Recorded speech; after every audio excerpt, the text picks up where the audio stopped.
رميت إذ رميت ولكن الله رمى. يا الله سدد يا رب.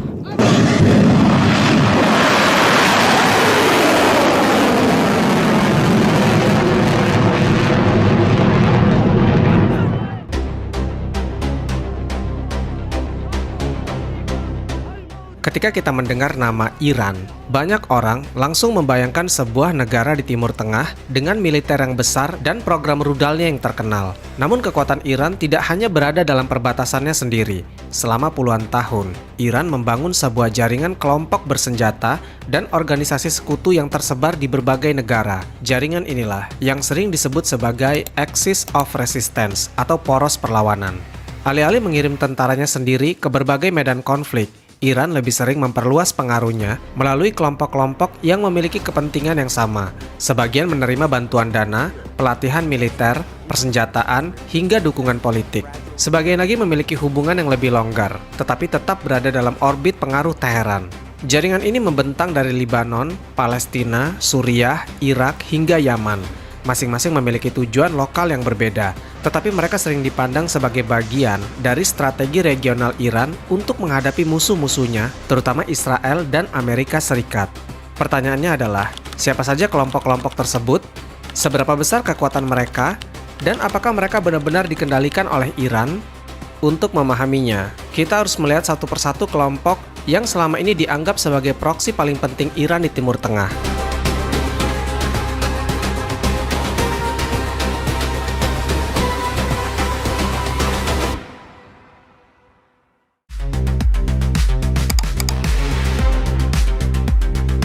Jika Hizbullah dianggap sebagai proksi Iran yang paling kuat, itu bukan tanpa alasan. Kelompok ini bukan hanya organisasi bersenjata biasa, melainkan sebuah kekuatan militer dan politik yang selama puluhan tahun menjadi aset paling berharga Iran di Timur Tengah. Hizbullah lahir pada tahun 1982 ketika Israel melancarkan invasi besar ke Lebanon. Saat itu Iran yang baru saja mengalami revolusi Islam melihat peluang untuk membangun sekutu di Lebanon, khususnya di kalangan komunitas Syiah. Dengan bantuan pelatihan, pendanaan, dan dukungan dari Korps Garda Revolusi Iran atau IRGC, berbagai kelompok bersenjata Syiah kemudian disatukan hingga akhirnya membentuk Hizbullah. Dalam beberapa dekade berikutnya, Hizbullah berkembang jauh melampaui ukuran kelompok milisi biasa. Organisasi ini memiliki struktur komando, unit intelijen, pasukan khusus, jaringan logistik, hingga sayap politik yang ikut berperan dalam pemerintahan Lebanon. Karena itulah, banyak pengamat menyebut Hizbullah sebagai negara di dalam negara.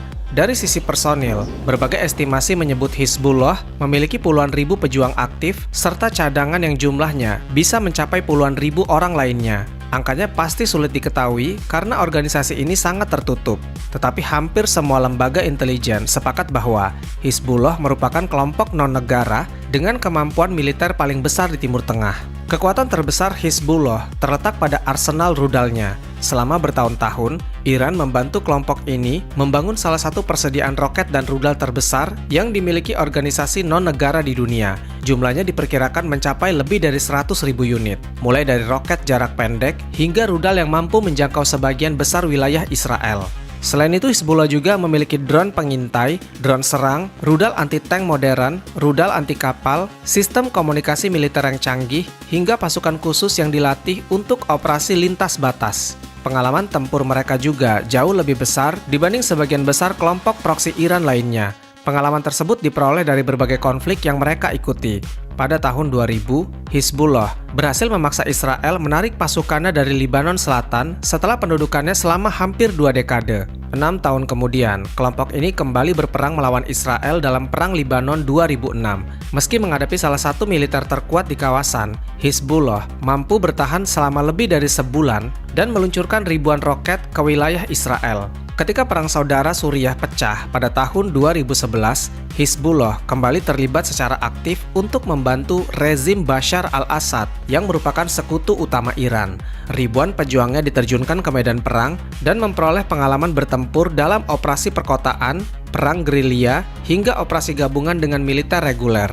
Karena kombinasi antara jumlah pasukan, pengalaman tempur, persenjataan yang besar, dan dukungan langsung dari Iran, Hizbullah selama bertahun-tahun dianggap sebagai ujung tombak utama strategi proksi Iran.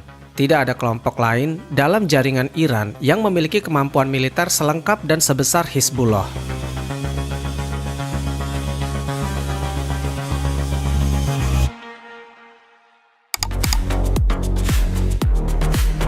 Jika Hizbullah adalah proksi Iran yang paling kuat secara militer, maka Hamas dan Islamic Jihad adalah dua kelompok yang menjadi ujung tombak Iran di front Palestina. Meski sering disebut sebagai satu nafas, keduanya sebenarnya merupakan organisasi yang berbeda. Hamas berdiri pada tahun 1987 saat meletusnya Intifada pertama atau pemberontakan rakyat Palestina terhadap Israel. Kelompok ini berakar dari gerakan Ikhwanul Muslimin dan memiliki tujuan utama mendirikan negara Palestina serta mengakhiri pendudukan Israel. Sementara itu, Islamic Jihad Palestina atau PIJ berdiri lebih awal, yaitu pada tahun 1981. Dibanding Hamas, organisasi ini jauh lebih kecil, tetapi lebih fokus pada aktivitas militer. Jika Hamas memiliki sayap politik dan mengelola pemerintahan di Gaza, maka Islamic Jihad hampir sepenuhnya beroperasi sebagai organisasi bersenjata. Menariknya, baik Hamas maupun Islamic Jihad merupakan kelompok Sunni, sedangkan Iran adalah negara yang mayoritas adalah Syiah. Secara ideologi, sebenarnya terdapat perbedaan besar di antara mereka. Namun dalam politik Timur Tengah, musuh yang sama seringkali lebih penting daripada perbedaan mazhab. Karena sama-sama memusuhi Israel, hubungan mereka dengan Iran terus berkembang selama puluhan tahun. Iran memberikan berbagai bentuk bantuan kepada kedua kelompok tersebut, mulai dari pendanaan, pelatihan militer, transfer teknologi pembuatan roket, hingga dukungan intelijen. Dukungan ini memungkinkan kelompok-kelompok Palestina mengembangkan kemampuan militernya jauh melampaui yang mereka miliki pada dekade-dekade sebelumnya.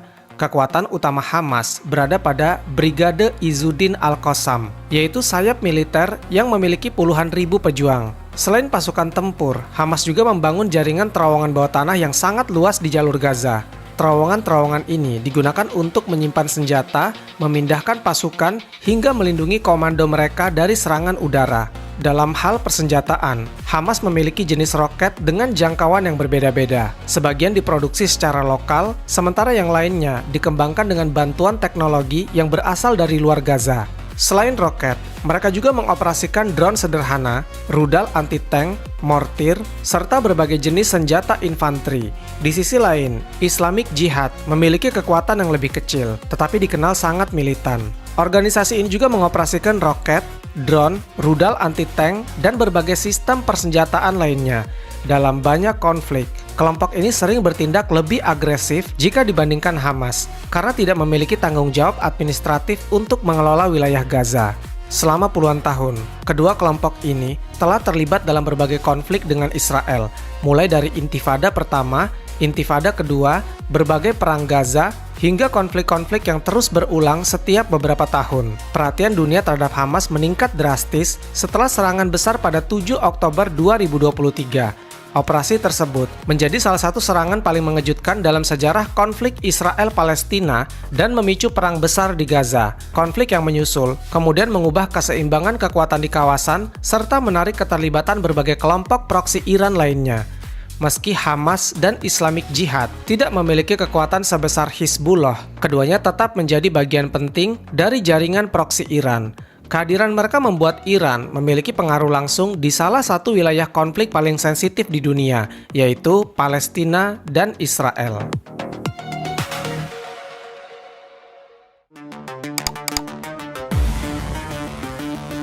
Berbeda dengan Hizbullah yang berada di Lebanon atau Hamas yang beroperasi di Palestina, kelompok Houthi muncul dari salah satu negara termiskin dan paling tidak stabil di Timur Tengah, yaitu Yaman. Namun dalam beberapa tahun terakhir, kelompok ini justru berkembang menjadi salah satu proksi Iran yang paling banyak menyita perhatian dunia. Kelompok Houthi yang secara resmi dikenal sebagai Ansar Allah mulai muncul pada dekade 1990-an di wilayah utara Yaman. Nama Houthi sendiri berasal dari keluarga Al-Houthi yang menjadi tokoh utama gerakan tersebut. Pada awalnya, mereka merupakan gerakan sosial dan keagamaan yang menentang kebijakan pemerintahan Yaman serta meningkatnya pengaruh Arab Saudi di kawasan. Situasi berubah drastis pada tahun 2014 ketika pasukan Houthi berhasil merebut ibu kota Yaman yaitu Sana'a. Keberhasilan tersebut kemudian memicu perang saudara besar yang hingga kini meninggalkan dampak kemanusiaan yang sangat serius. Sejak saat itu, Houthi berubah dari kelompok pemberontakan lokal menjadi salah satu kekuatan militer utama di Timur Tengah. Dari sisi personil, jumlah pasti pasukan Houthi sulit dipastikan. Namun berbagai perkiraan menyebut mereka memiliki puluhan hingga ratusan ribu anggota yang terdiri dari pejuang aktif, pasukan cadangan, serta jaringan pendukung lokal yang tersebar di wilayah yang mereka kuasai. Saat ini, Houthi mengendalikan sebagian besar wilayah Yaman yang paling padat penduduk, termasuk ibu kota negara. Kekuatan terbesar Houthi terletak pada kemampuan rudal dan drone mereka. Dalam beberapa tahun terakhir, kelompok ini berhasil membangun arsenal yang jauh lebih canggih dibandingkan kelompok pemberontak pada umumnya. Mereka mengoperasikan beberapa jenis drone pengintai, drone bunuh diri, rudal balistik, serta rudal penjelajah yang mampu menjangkau target ratusan bahkan ribuan kilometer dari wilayah Yaman. Banyak analis percaya bahwa sebagian besar perkembangan teknologi tersebut tidak lepas dari bantuan Iran. Meski tingkat keterlibatan Iran masih menjadi perdebatan, berbagai temuan menunjukkan adanya kemiripan teknologi, komponen, dan desain senjata antara persenjataan Houthi dengan sistem yang digunakan oleh Iran maupun kelompok proksi Iran lainnya. Kemampuan inilah yang membuat Houthi mampu bertahan menghadapi koalisi militer yang dipimpin Arab Saudi selama bertahun-tahun. Mereka tidak hanya melakukan perang gerilya di darat, tetapi juga melancarkan serangan menggunakan drone dan rudal terhadap pangkalan militer, fasilitas energi, bandara, hingga infrastruktur penting lawan-lawannya. Namun yang membuat nama Houthi menjadi sorotan dunia bukan hanya perang di Yaman. Setelah pecahnya perang Gaza pada tahun 2023, kelompok ini mulai menyerang kapal-kapal yang melintas di Laut Merah dengan alasan mendukung Palestina. Serangan tersebut dilakukan menggunakan drone, rudal anti kapal, hingga perahu tanpa awak yang membawa bahan peledak. Langkah tersebut segera menarik perhatian internasional. Laut Merah merupakan salah satu jalur perdagangan terpenting di dunia yang menghubungkan Asia, Timur Tengah, dan Eropa melalui terusan Suez. Ketika kapal-kapal mulai menjadi sasaran serangan, banyak perusahaan pelayaran terpaksa mengubah rute perjalanan mereka, menyebabkan biaya logistik global meningkat. Tidak banyak kelompok non-negara di dunia yang mampu mengganggu salah satu jalur perdagangan paling vital di planet ini. Fakta bahwa Houthi dapat melakukannya menunjukkan seberapa besar perkembangan kemampuan militer mereka dalam satu dekade terakhir. Dari sebuah gerakan lokal di pegunungan Yaman, Houthi kini telah berubah menjadi kekuatan regional yang mampu memengaruhi keamanan Timur Tengah, perdagangan internasional, dan strategi militer negara-negara besar. Karena itulah, mereka sering dianggap sebagai salah satu proksi Iran yang paling berbahaya saat ini.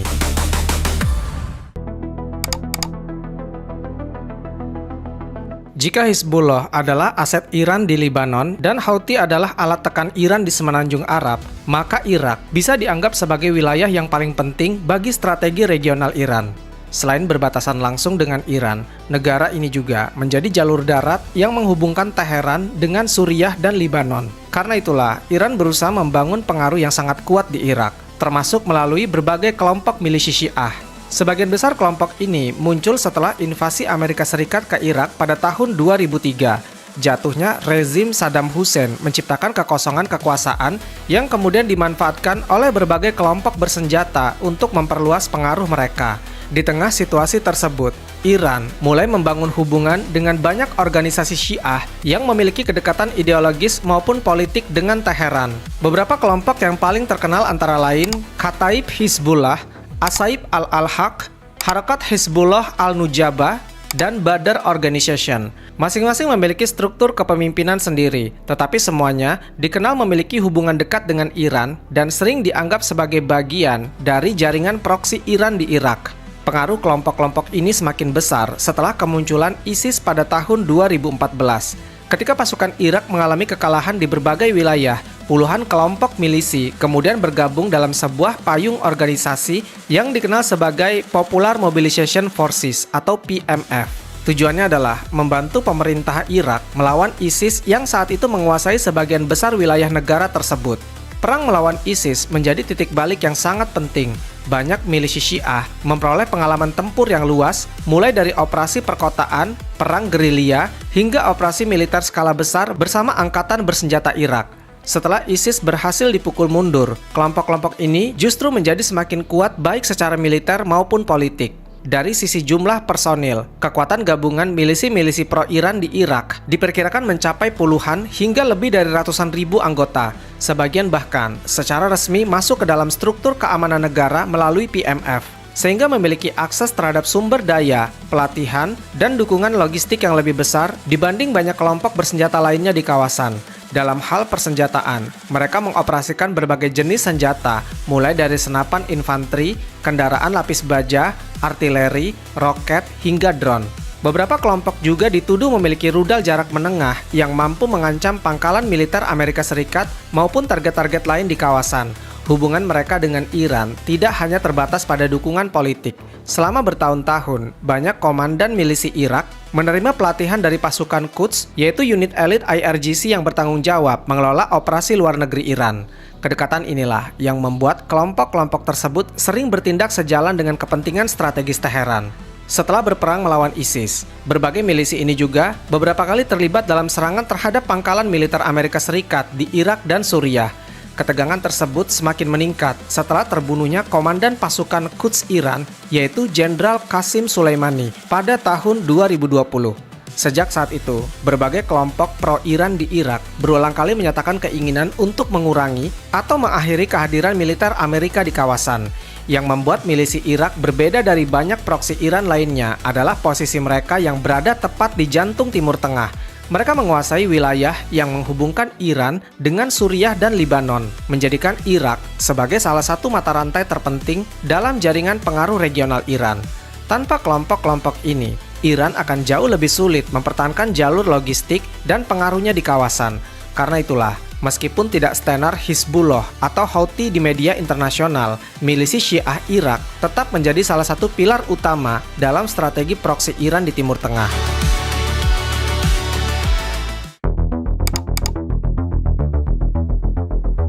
Di antara semua negara tempat Iran membangun pengaruhnya, Suriah memiliki posisi yang sangat unik. Jika Lebanon adalah tempat berdirinya Hizbullah, maka Suriah adalah jembatan yang menghubungkan Iran dengan Hizbullah. Tanpa Suriah, jalur logistik Iran menuju Lebanon akan jauh lebih sulit dipertahankan. Hubungan Iran dan Suriah sebenarnya sudah terjalin sejak lama, ketika sebagian besar negara Arab mendukung Irak dalam perang Iran-Irak pada tahun 1980-an, Suriah justru memilih berada di pihak Iran. Sejak saat itu, kedua negara berkembang menjadi sekutu strategis yang saling membutuhkan. Ketika Perang Saudara Suriah pecah pada tahun 2011, posisi sekutu utama Iran di kawasan tiba-tiba berada dalam ancaman. Jika pemerintahan Bashar al-Assad jatuh, Iran beresiko kehilangan salah satu jalur pengaruh terpentingnya di Timur Tengah. Karena itulah, Teheran memutuskan untuk terlibat secara besar-besaran dalam konflik tersebut. Selain mengirim penasihat militer dari pasukan Quds, Iran juga membantu membentuk, melatih, dan mendanai berbagai kelompok milisi yang bertempur untuk mendukung pemerintahan Suriah. Tidak seperti Hizbullah atau Houthi yang merupakan organisasi tersendiri, proksi Iran di Suriah lebih berupa jaringan berbagai milisi yang berasal dari banyak negara. Salah satu yang paling terkenal adalah Liwa Fatemiyun, yaitu sebuah milisi yang sebagian besar beranggotakan warga Afghanistan bermazhab Syiah. Kelompok ini direkrut, dilatih, dan dipersenjatai untuk bertempur di Suriah. Selain itu, ada pula Liwa Zainabiyun yang banyak beranggotakan relawan Syiah dari Pakistan.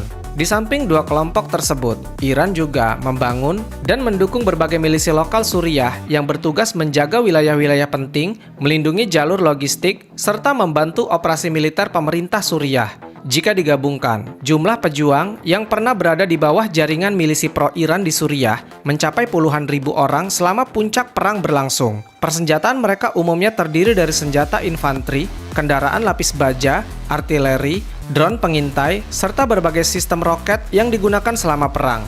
Banyak dari kelompok ini memperoleh pengalaman tempur intensif setelah bertahun-tahun terlibat dalam salah satu konflik paling brutal di abad ke-21. Selama perang berlangsung, mereka bertempur melawan berbagai kelompok oposisi, organisasi jihad, hingga ISIS. Keterlibatan mereka membantu pemerintah Suriah mempertahankan banyak wilayah strategis yang sebelumnya hampir jatuh ke tangan musuh. Namun berbeda dengan Hizbullah yang memiliki identitas dan struktur yang kuat, sebagian besar milisi pro-Iran di Suriah sangat bergantung pada keberadaan Iran serta situasi politik di negara tersebut. Karena itulah, masa depan mereka seringkali dianggap lebih tidak pasti dibanding proksi Iran lainnya. Meski jarang menjadi sorotan media internasional, jaringan milisi di Suriah tetap memainkan peran penting dalam strategi Iran. Mereka membantu menjaga jalur pengaruh Teheran dari Iran menuju Irak, Suriah, hingga Libanon, membentuk apa yang sering disebut sebagai koridor darat Iran di Timur Tengah. Setelah melihat seluruh jaringan proksi Iran, muncul satu pertanyaan penting. Siapa sebenarnya yang paling kuat? Jika diukur dari pengalaman tempur, Hizbullah masih berada di posisi teratas. Kelompok ini telah berperang melawan Israel, terlibat dalam perang Suriah, dan selama puluhan tahun membangun kemampuan militer yang bahkan melampaui sebagian angkatan bersenjata negara kecil. Tidak ada proksi Iran lain yang memiliki kombinasi pengalaman, organisasi, dan persenjataan sebesar Hizbullah.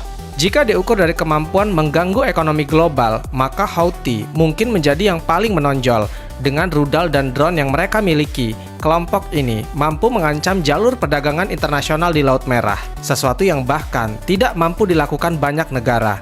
Sementara itu, Hamas dan Islamic Jihad tetap menjadi aktor penting dalam konflik Israel-Palestina, meskipun wilayah operasi mereka relatif kecil dibanding proksi lainnya. Posisi geografis mereka membuat setiap konflik yang melibatkan kelompok-kelompok ini hampir selalu menjadi perhatian dunia. Di Irak, kekuatan milisi Syiah terletak pada jumlah dan pengaruh politik mereka. Selain memiliki puluhan ribu anggota bersenjata, sebagian dari mereka juga memiliki hubungan langsung dengan institusi keamanan dan pemerintahan negara. Kombinasi kekuatan politik dan militer ini menjadikan mereka aset yang sangat berharga bagi Iran. Sedangkan di Suriah, jaringan milisi yang dibangun oleh Iran berfungsi sebagai penghubung strategis yang menjaga jalur pengaruh Teheran tetap terbuka menuju Libanon dan Laut Mediterania. Meski sering disebut sebagai proksi Iran, kenyataannya tidak semua kelompok ini sepenuhnya dikendalikan oleh Teheran. Masing-masing memiliki tujuan, kepentingan, dan agenda lokalnya sendiri. Namun mereka memiliki satu kesamaan, yaitu hubungan erat dengan Iran dan kesediaan untuk bekerja sama menghadapi musuh yang sama. Selama puluhan tahun, strategi ini memungkinkan Iran memperluas pengaruhnya jauh melampaui batas wilayah negaranya, dari Libanon di pantai Mediterania, Palestina di dekat Israel, Irak di jantung Timur Tengah, Suriah sebagai jalur penghubung, hingga Yaman di pintu masuk Laut Merah. Iran berhasil membangun salah satu jaringan kelompok bersenjata paling luas dan paling berpengaruh di dunia modern. Dan selama konflik-konflik di Timur Tengah masih terus berlangsung, jaringan proksi ini kemungkinan akan tetap menjadi salah satu faktor paling penting yang menentukan arah politik dan keamanan kawasan. Wallahu a'lam bishawab. Semoga kisah ini bermanfaat. Lebih dan kurangnya mohon dimaafkan. Yang benar datangnya dari Allah Subhanahu wa Ta'ala. Khilaf atau keliru itu datangnya dari saya pribadi sebagai manusia biasa. Sampai ketemu di kisah-kisah seru yang penuh makna selanjutnya. Saya akhiri. Wassalamualaikum warahmatullahi wabarakatuh.